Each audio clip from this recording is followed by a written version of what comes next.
Tomorrow, 104 matches, 48 teams, 39 days, only one of them lifts the trophy. Everyone has a prediction. Most of them are wrong. Here is mine. 5 teams that can genuinely win this tournament. And 3 teams nobody is talking about that could ruin everything. And one question that none of them can answer. Who handles the pressure when it matters most? Starting with number 5.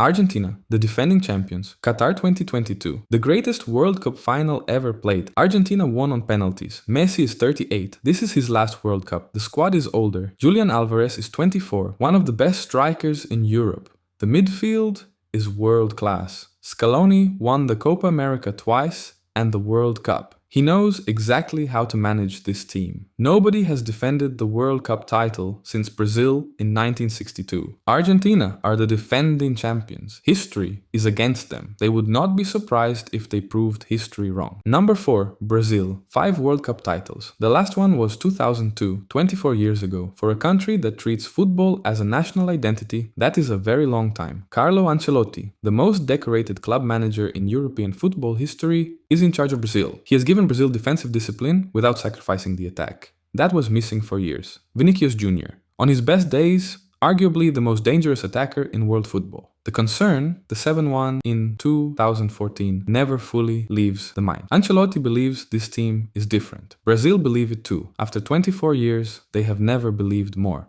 Number 3, Portugal. Ronaldo is 41 years old, his 6th World Cup. No outfield player in history has done that. He has never won the World Cup. Portugal have never won the World Cup. This is the last real chance. Here is the interesting part. This Portugal squad might be the strongest in history, even without Ronaldo. Bruno Fernandes, Vitinha, Bernardo Silva, Ruben Dias. The spine of this team is elite. They won the Nations League in 2025, beat Germany in the semifinals, beat Spain in the final. The question, can they handle knockout football when it matters most? Quarterfinals, they keep reaching them, they keep losing them. Ronaldo is 41. This is his last chance. The quarterfinal ceiling has held for too long.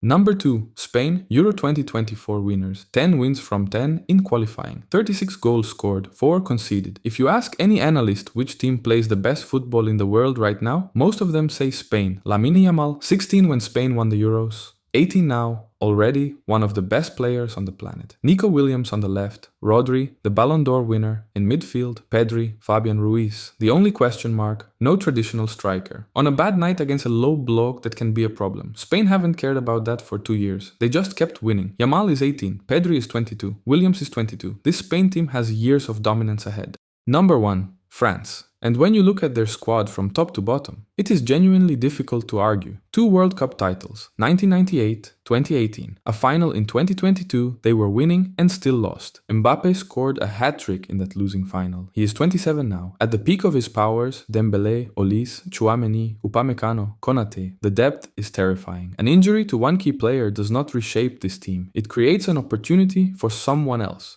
The concern, Deschamps is conservative. France can look flat. Everything runs through Mbappe. But France do not need to be the most exciting team. They just need to be standing at the end. In 2018, they did exactly that. Bookmakers, analysts, football professionals worldwide, they all keep coming back to France. But here is the thing about football. Football does not care about your predictions. 3 teams nobody is seriously talking about. Any one of them could change everything. Morocco. They reached the semi-finals in 2022. They still have most of that squad. In Group C, they face Brazil. If they beat Brazil in the group stage, the bracket opens up completely. Turkey. Güler and Yıldız are the 2 most exciting young players at this tournament. They are here to announce themselves. Nobody knows how far that can take them. Ecuador, the most overlooked team at this tournament. Allergic to conceding goals. In qualifying, best defensive record in South America. Better than Brazil, better than Argentina. Caicedo is world class. The midfield is organized. The team believes in the system. Morocco, Turkey, Ecuador. None of them are supposed to win. That is exactly why one of them might. 5 favorites, 3 dark horses, 1 trophy. Football has a habit of ignoring all of this. That is what makes it football. Which team do you think wins it? Drop your prediction in the comments. Tomorrow, it begins. The game has not changed. You're welcome.